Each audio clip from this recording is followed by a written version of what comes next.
Pues la semana pasada nosotros empezamos a mirar esa nueva serie de mensajes sobre Mateo. Nuestra meta es llegar al Mateo 24 y 25, pero estamos llegando hasta ahí poniendo el trasfondo de ese ministerio de Jesús como profeta.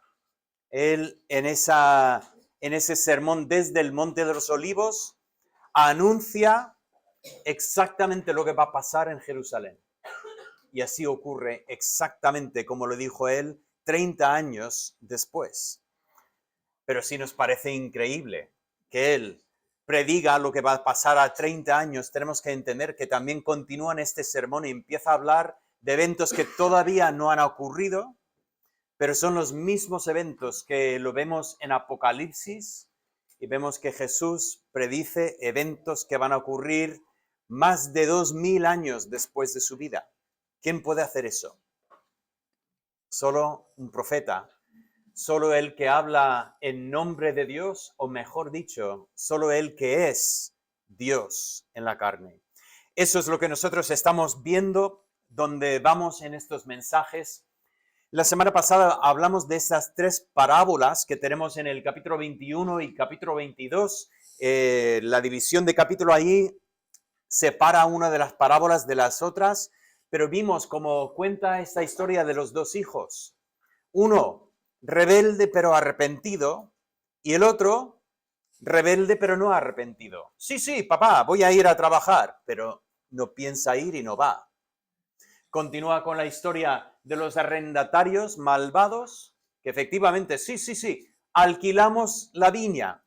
Cuando cosechamos, ya daremos dinero de lo que nosotros hemos sacado de la viña.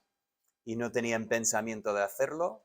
Y cuando mandó a los siervos para recoger el dinero del arrendamiento de la viña, toman y matan a los siervos.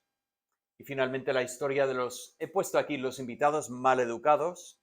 Primeramente, los primeros invitados eran maleducados porque llegó la invitación y dijeron, no, preferimos ir a trabajar al campo antes de ir a la celebración de la boda de tu hijo. Qué ofensa, ¿no? Y no solo eso, sino tomando a los siervos, empiezan a maltratar e incluso matarlos. Y luego tenemos, curiosamente, el otro, que es un maleducado también, que aparece en la boda y no viene vestido. No ha aceptado la ropa de boda que se le ofreció al entrar en la fiesta. Y vimos que en estas tres parábolas lo que está haciendo el Señor es que está poniendo ahí, preparando el tema de los hipócritas, de los que profesan, sí, Dios, iremos a trabajar, pero no piensan ir. Sí, nosotros queremos cuidar de tu viña, pero no piensan realmente cuidar de la viña como deben. Sí, a la boda, a la fiesta. En algunos casos ni vamos, en otros casos vamos, pero conforme a nuestras intenciones, no para someternos al deseo, a lo que sería lo correcto. Bien, todo esto pone el trasfondo para el capítulo 23 de Mateo, donde el Señor denuncia a los fariseos y a los escribas. Ahora, antes de entrar mucho en el mensaje, ¿quiénes son los fariseos? Bueno, es curioso que la palabra hoy en día fariseo ha llegado al castellano e incluso personas que igual no tienen un trasfondo bíblico, igual son capaces de usar la palabra fariseo. ¿Qué significa si una persona de la calle dice, es un fariseo? ¿Qué significa? Falso, hipócrita, una persona que supuestamente es religiosa, pero da vergüenza ver su vida. Bien, esa palabra está basada en este capítulo, esa definición de la palabra.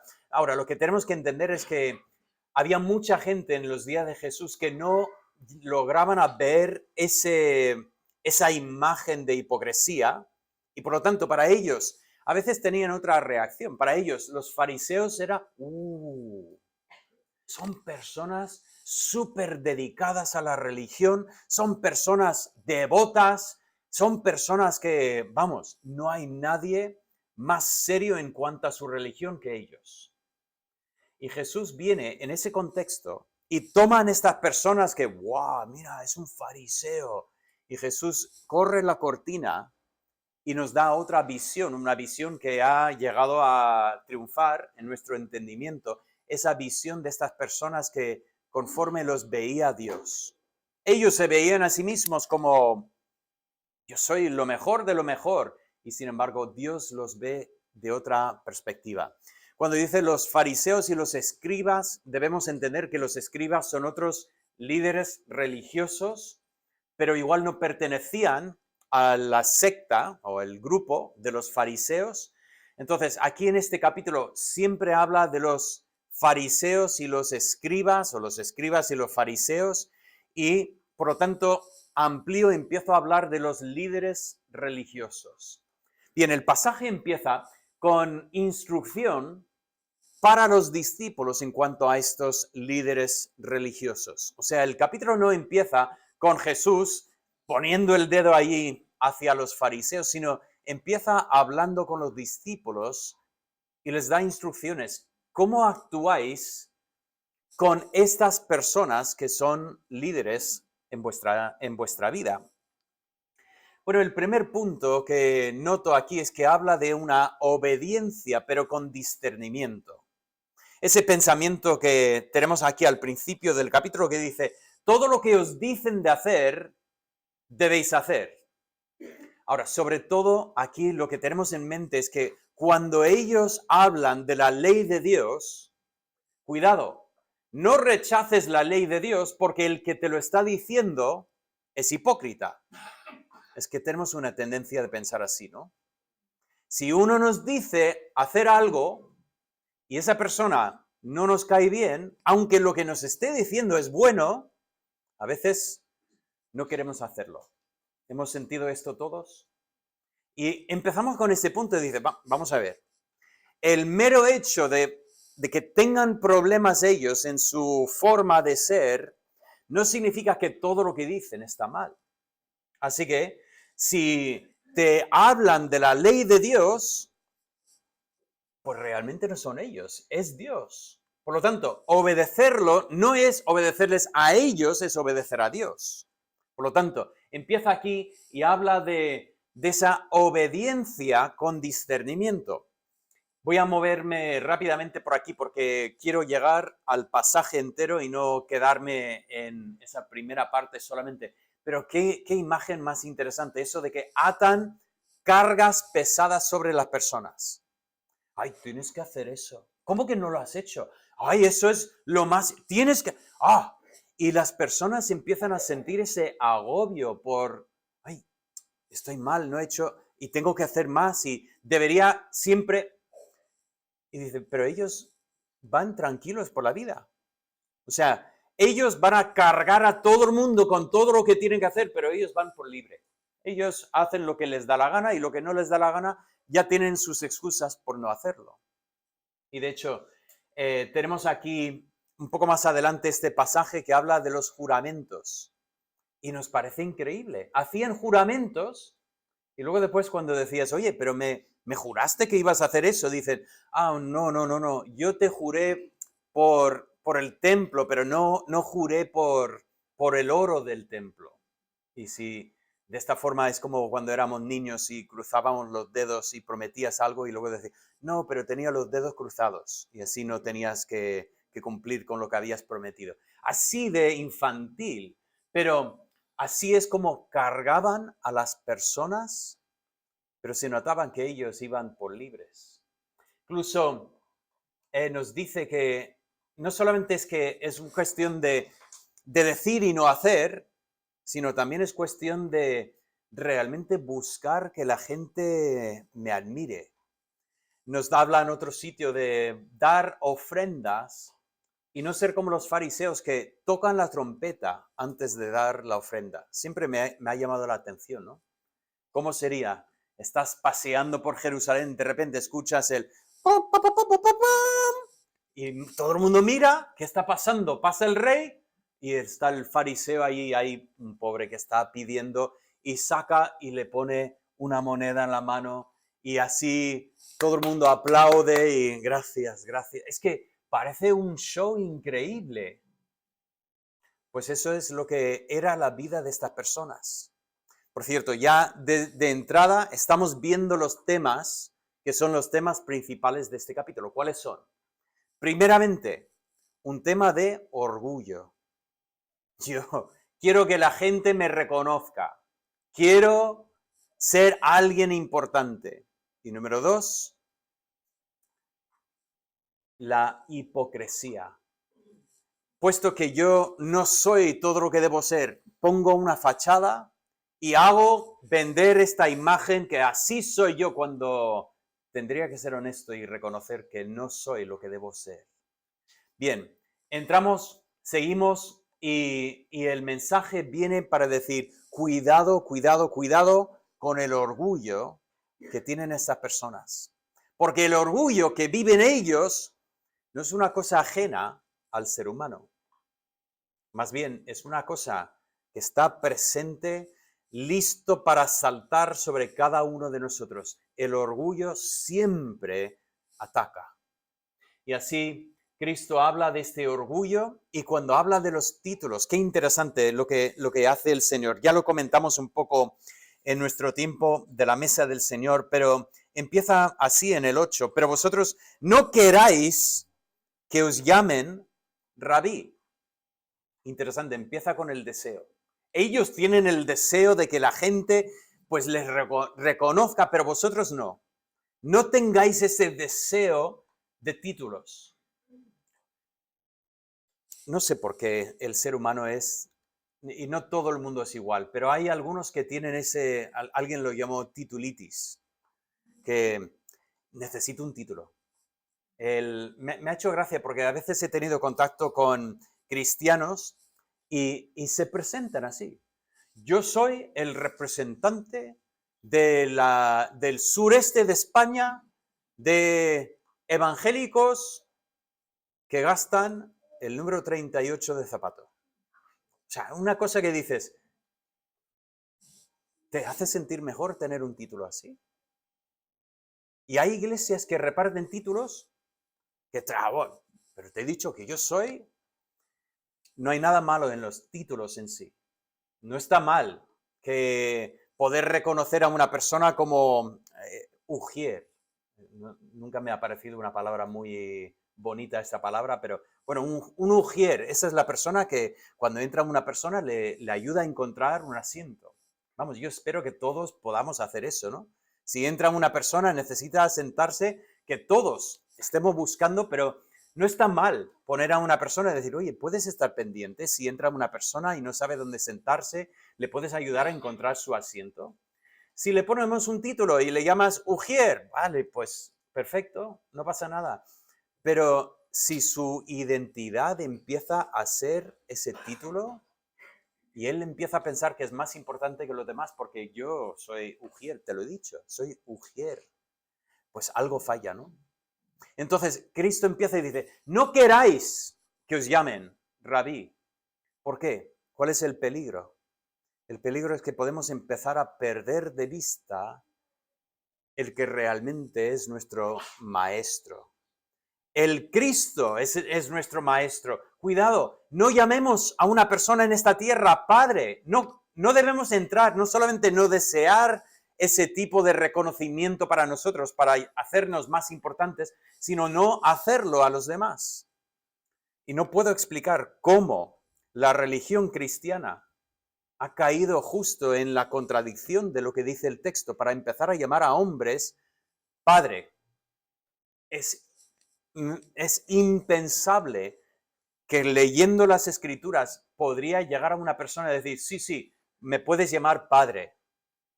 No, aquí está diciendo precisamente, cuidado con eso. ¿Por qué? Porque no queremos olvidarnos que realmente el que es nuestro Padre es el que está en los cielos. Yo no soy el Padre en esta iglesia. De vez en cuando ha venido una persona de visita y sí, quiero hablar con el Padre. Bueno, yo soy el padre de los 3 muchachos que están ahí en la primera fila, pero ¿qué quieres decirme a mí? No es buscar ese tipo de reconocimiento. Y finalmente habla de, en el último versículo aquí, habla de no llamar a uno líder.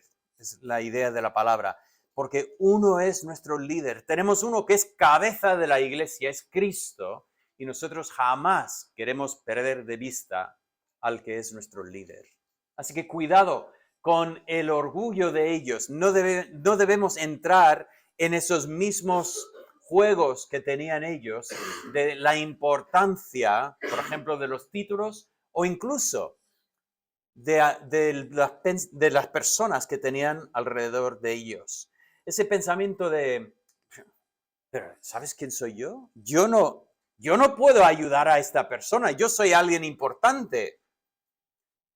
Cristo venció esto completamente la noche que escogió la toalla y se puso la toalla, empezó a lavar los pies de los discípulos.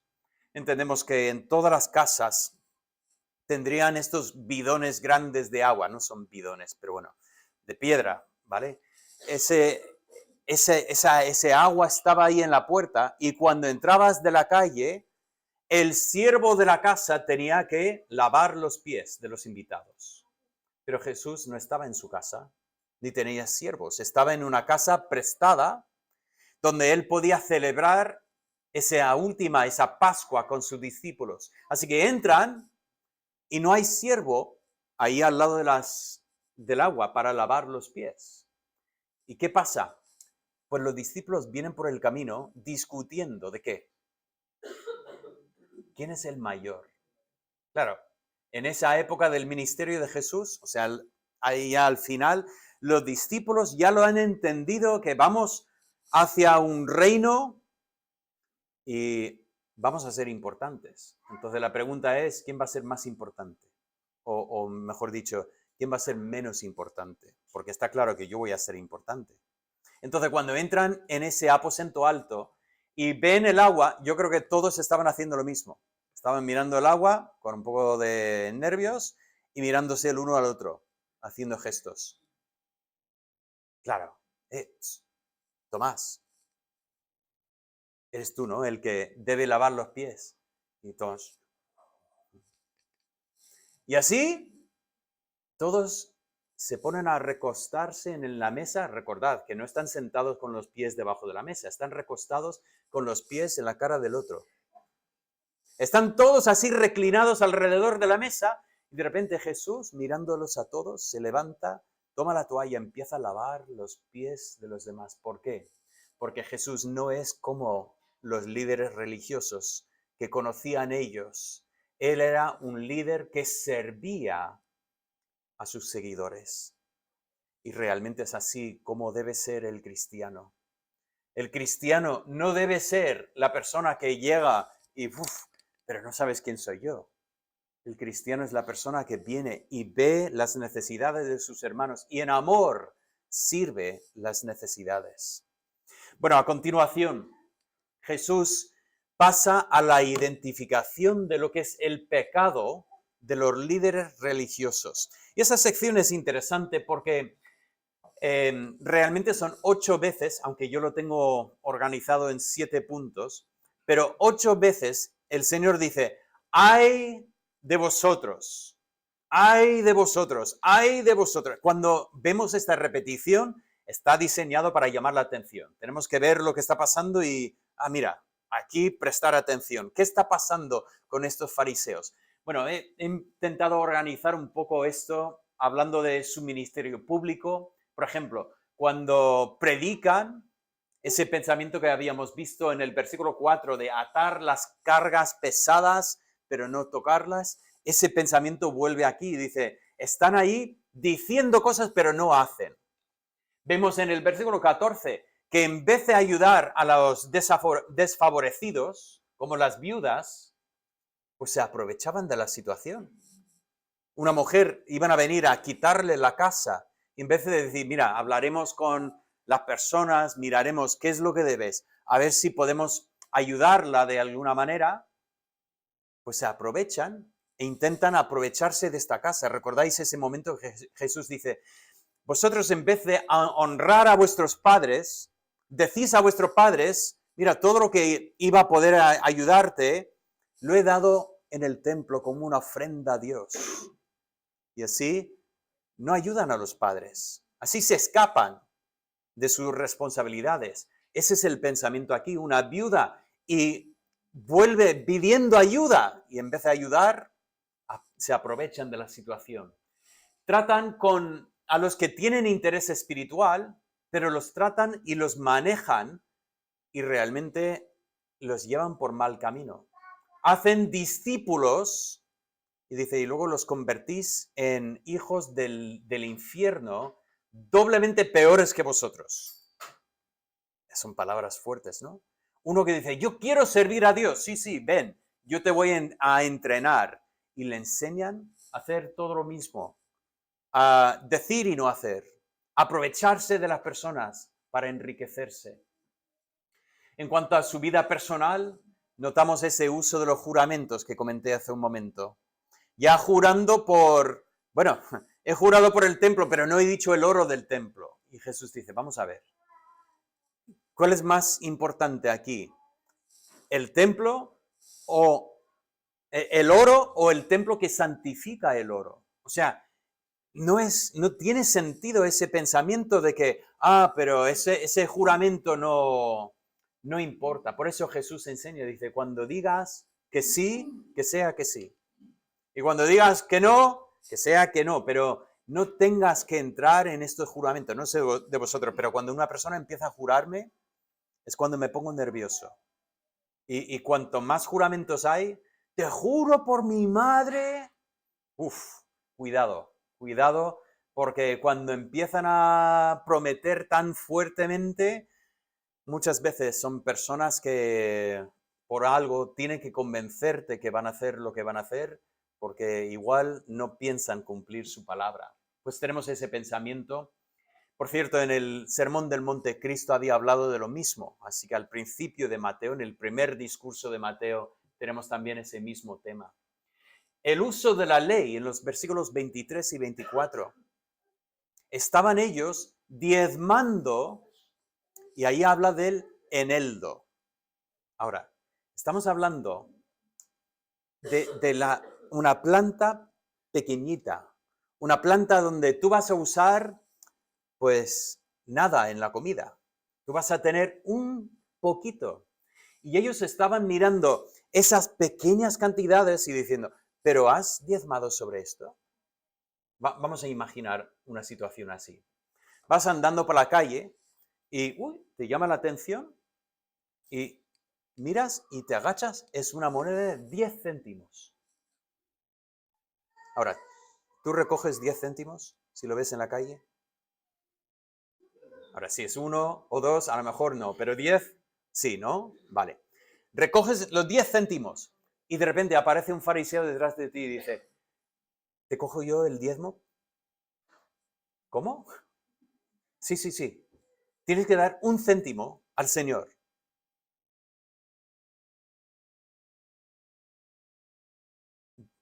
Toma. O sea, el pensamiento, tienes que hacer, vamos a estar detrás de ti a ver si cumples hasta lo más mínimo. Jesús dice, no es que esté mal dar el diezmo del eneldo, de estas especies. No es que esté mal hacer eso. Dice, el problema es que están haciendo lo pequeñito, pero ignoran lo más importante.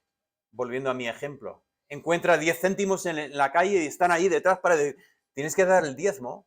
Y sin embargo, ellos acaban de quitar la casa a una viuda y se han hecho con 10.000 euros y ese dinero no dan ellos diezmo para nada. ¿Qué es lo que han ignorado de la ley? Dice, la justicia, la misericordia y la fe. Estos son los puntos tan importantes. Y dice Jesús, tendríais que haber hecho lo primero, o sea, dar el diezmo no está mal. Darle una porción a Dios de todo lo que Dios te da a ti es correcto, es bueno. Pero Dios no quiere tu diezmo.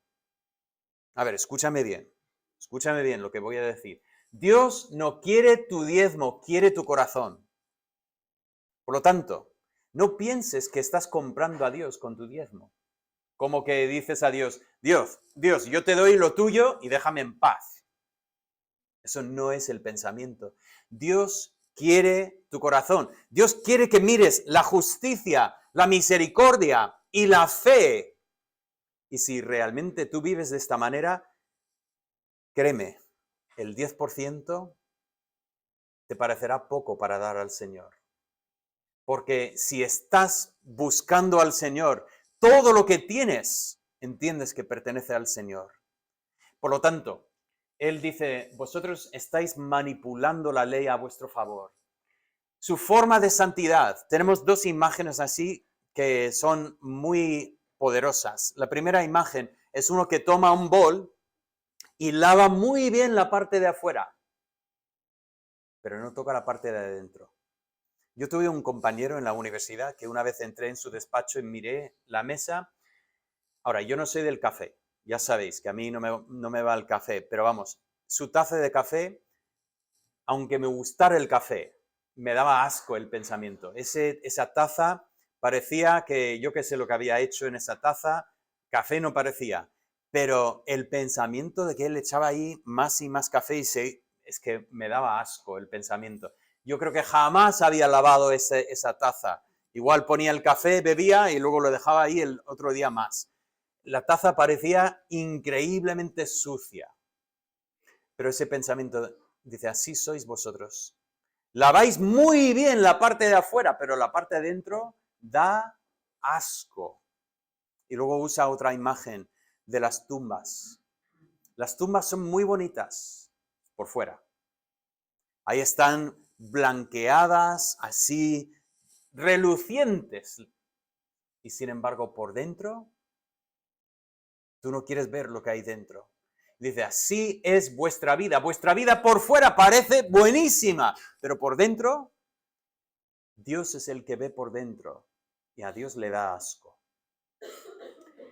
Y luego en los versículos 29 al 32 habla de la cosa curiosa de que estaban celebrando la muerte de los profetas que habían sido ejecutados por el pueblo de Israel. Ahora, tenemos muchas historias de estos profetas en el Antiguo Testamento y volveremos a esto en un momento, pero ese pensamiento de estar ahí, pues, y un profeta anuncia el mensaje de Dios y te levantas y dices, este tiene que morir porque ha dicho algo que no me gusta a mí. Por ejemplo, lo vemos en Jeremías. Estaban a punto de matar a Jeremías porque Jeremías estaba anunciando el mensaje de Dios. Lo curioso es que Dios levantó a una persona para defenderlo y le dijo, chicos, eso pasó bajo Ezequías. Un profeta profetizó exactamente lo mismo que está diciendo Jeremías. Y en vez de matarlo Ezequías, le escuchó y se rompió ante él. Y Dios perdonó al pueblo. Y así de esta forma no llegaron a matar a Jeremías, por cierto, tal como Dios le había prometido a Jeremías en el capítulo 1. Van a luchar contra ti, pero no van a poder vencerte porque estoy contigo para liberarte. Pues esto ha sido la historia del ser humano durante toda la historia. Es que a mí no me gusta lo que me dices, por lo tanto te odio. Y sin embargo estos estaban ahí celebrando, diciendo, ¡guau! Si hubiéramos vivido en los días de nuestros padres, no habríamos hecho esto con los profetas. Es para reírnos y decir, un momento, primeramente Jesús dice, cuando decís de nuestros padres, ¿en qué lado estáis? O sea, tenemos profetas que anuncian el mensaje de Dios y padres que matan a los profetas. Y vosotros decís, si hubiéramos estado en días de nuestros padres, o sea, no estaban poniendo con los profetas. No estaban diciendo, si nosotros hubiéramos vivido hace tiempo, nos habrían matado a nosotros también, porque anunciamos el mensaje de Dios. No, dicen, no hubiéramos matado como lo hicieron nuestros padres. Y Jesús dice, dais testimonio vosotros mismos contra vosotros mismos. Pero es interesante notar también que ¿qué están haciendo estos líderes? Por cierto, Jesús acaba de entrar en Jerusalén, en el burro. Jesús ha entrado en el templo, ha echado fuera a los que están en el templo. Y ahora estamos un día, 2 días después. Aquí la cronología es un poco difícil de situar, pero estamos a 3 o 4 días ¿de qué? De los fariseos que estaban allí diciendo, si nosotros hubiéramos vivido en los días de nuestros padres, no habríamos muerto o no hubiéramos matado a los profetas. Pilato, vamos a entregarte a Jesús, un profeta, para que lo mates. Es impresionante lo que está diciendo aquí. Ahora,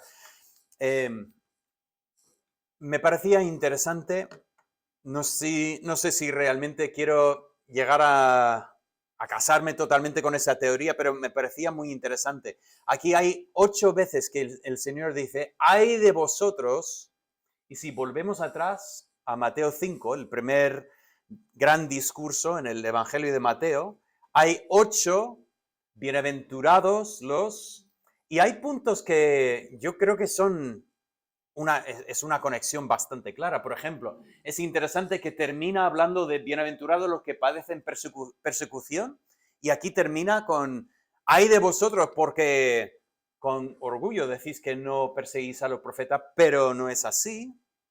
Y curiosamente aquí habla de los misericordiosos en Mateo 5:7 y aquí hablaban de los que ignoraban la misericordia.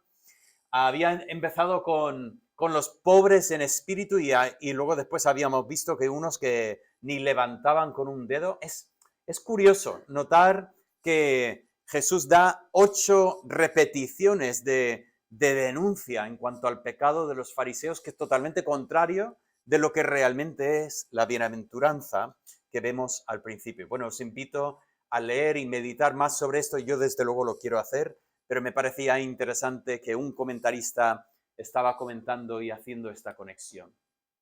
Pues el tercer punto, Jesús termina esta parte de la denuncia y realmente condena a los líderes religiosos. Leemos así, empezando en el versículo 33. Serpientes, generación de víboras, ¿cómo escaparéis de la condenación del infierno? ¿Esas palabras suenan? ¿Os suenan? ¿Quién hablaba así? Juan el Bautista. Juan el Bautista había predicado en estas mismas palabras de llamarles serpientes y hablar de no vais a poder escapar. Juan también hablaba del hacha que estaba puesta a la raíz del árbol y ese pensamiento de que viene el juicio de Dios contra vosotros. Digo aquí que es ineludible. Dios no puede estar sentado viendo esto sin actuar. El juicio viene ineludiblemente. Pero no solo eso, sino también va a ser un juicio justo. Y es interesante que porque vuelve al tema de los profetas. Y dice, toda la sangre de los profetas. Y dice algo interesante, desde la sangre de Abel. ¿Quién es Abel? Es el primer asesinado en toda la Biblia. ¿Y por qué lo asesinó su hermano? Por envidia. Porque él estaba haciendo lo correcto, igual decía lo correcto, igual decía a su hermano, hermano, ¿y por qué no has ofrecido un animal? Yo te habría dado un animal, ¿por qué? Pero puesto que odiaba a su hermano, lo mató. Y dice, desde la sangre de Abel hasta la sangre de Zacarías, y aquí parece que hace referencia a Zacarías que encontramos al final de Segundo de Crónicas, que es apedreado en el templo, entre el templo y el altar. Ahí mismo lo asesinan en el templo. Realmente, si es así, tenemos el primer asesinato del Antiguo Testamento y tenemos el último, teniendo en cuenta que los judíos, en el orden de su Biblia, el último libro del Antiguo Testamento es Segundo de Crónicas, aunque nosotros tenemos los profetas después de los libros históricos. Pero dice, toda la sangre de los profetas viene sobre esta generación. ¿Por qué? Porque van a matar al mayor profeta de esta creación. Van a matar a Jesús. y así Dios traerá sobre ellos el justo castigo que viene. Ahora, este pasaje es un pasaje muy interesante porque nos da mucha información sobre lo que estaba ocurriendo en el mundo en ese tiempo. ¿Cómo eran estos líderes religiosos? ¿Qué hacían? Pues hay mucha información aquí que podemos decir, va, pues es interesante. Pero cuidado, no queremos ir en esa dirección. Donde queremos ir, es decir, lo que nos está diciendo este pasaje no es algo que ocurrió hace 2000 años, es una cosa que está ocurriendo hoy mismo. Porque el orgullo y la hipocresía que estamos viendo aquí está igualmente viva hoy en día que en aquel momento. Dice, un momento, David, aquí habla de filacterías, que por cierto no lo comentamos, pero es esta caja que hasta en Israel se ve hoy en día, que a veces lo atan al brazo, es una cajita en el brazo, o a veces incluso lo atan aquí en la frente. Y dentro de la caja, entiendo, que nunca he preguntado a uno para verlo con mis ojos, pero entiendo que hay porciones de la escritura.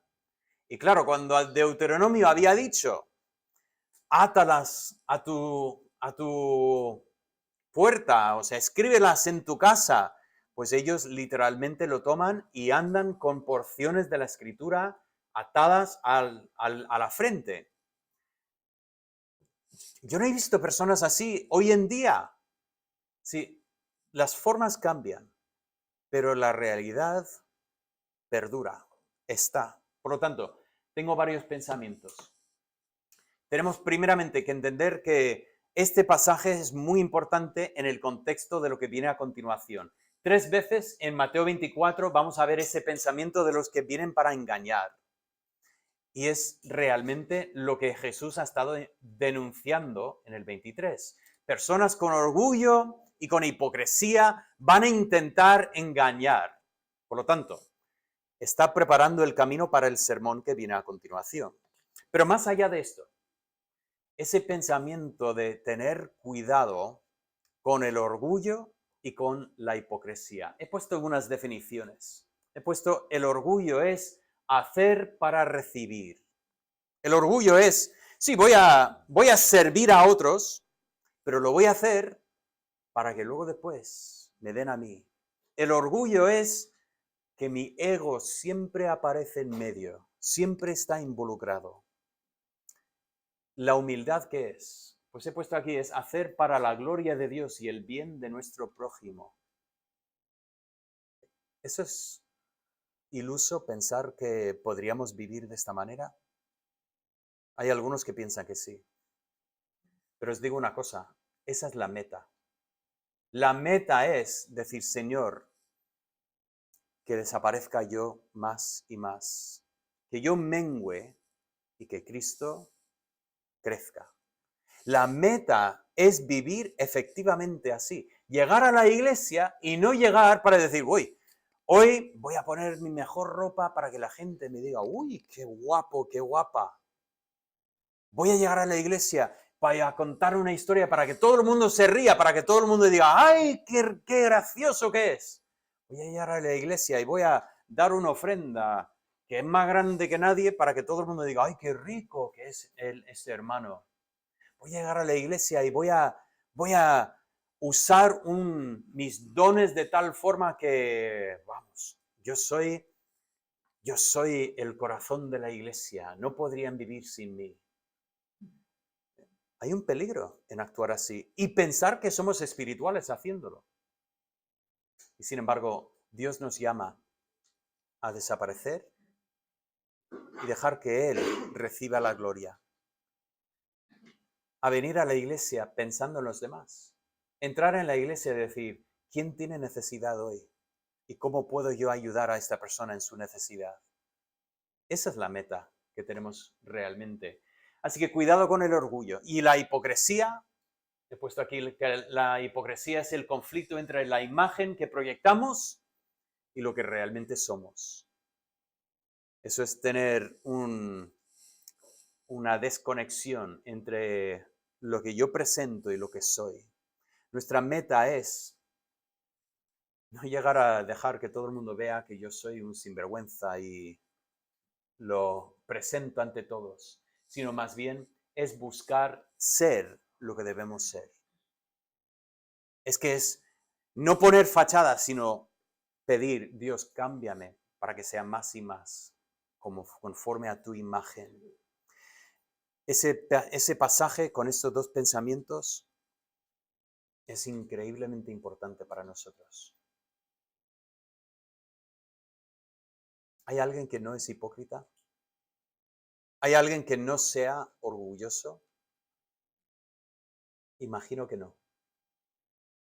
Vamos a ser sinceros, ¿no? Todos tenemos un ego y está presente. Hay personas que lo tienen súper desarrollado y hay personas que lo tienen más trabajado, pero el ego está en todos. La meta no es decir, sí, yo no soy orgulloso. No. La meta es decir, Señor, obra en mí para abrir mis ojos, para que sea más humilde, que busque invertir en otros. Y tengo que ser sincero, no hay nadie que no sea hipócrita. Vamos a ser honestos. No preguntéis a Maribel, porque Maribel vive con un hipócrita. Así que no le preguntéis, por favor. Ella me ve en momentos en que no estoy en el púlpito. Hay momentos de frustración. Hay momentos que yo no contesto como debería contestar. Yo tengo esas luchas porque soy un ser humano. Y vamos a ser honestos, todos somos así. La meta no es hacer mejor fachada para intentar esconder. La meta es decir, cámbiame, Señor, para que sea realmente lo que tú quieres que sea. Para que no sienta que tenga que esconder detrás de una máscara. Más bien, que Cristo sea visto en nuestra vida. Pero es un proceso de toda la vida. Y finalmente, el último punto que quiero decir hoy es que no dejemos que la hipocresía de otros nos distraiga de hacer lo correcto. Y aquí es donde había empezado el pasaje. Oye, si hay un hipócrita en tu vida que tú conoces, no caigas en la trampa de Satanás de decir a la basura todo, por lo tanto, porque conozco a un hipócrita. No, busca hacer lo correcto. Busquemos no ser el hipócrita para otra persona. Que otros no nos usen a nosotros como excusa para huir de Dios. Que Dios obre en nuestro orgullo, en nuestra hipocresía, para que seamos personas sinceras y humildes. Después de todo, ¿cómo era Cristo? Venid a mí, los que estáis cargados y trabajados. Fíjate, hemos hablado de personas cargadas porque los religiosos los habían cargado con mucha carga. Venid a mí, porque yo soy manso y humilde.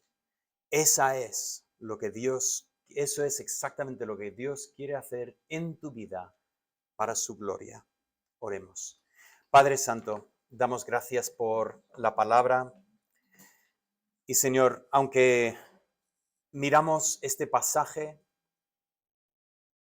y tenemos que reconocer que hemos hecho cosas distintas, pero algunas de estas mismas condenaciones caen sobre nosotros. Señor, rogamos que tu Espíritu abra nuestros ojos para que identifiquemos el orgullo y la hipocresía en nuestras vidas y que obres para que desaparezca todo lo que te desagrada. No queremos ser sepulcros blanqueados, no queremos ser platos limpios por fuera, queremos ser un plato listo para recibir alimento, para ser de bendición a los demás. Queremos ser un sitio donde hay vida, donde se nota que tú reinas en nuestro corazón. Y esto lo pido, Señor, en el nombre de Cristo Jesús. Amén. Vamos a cantar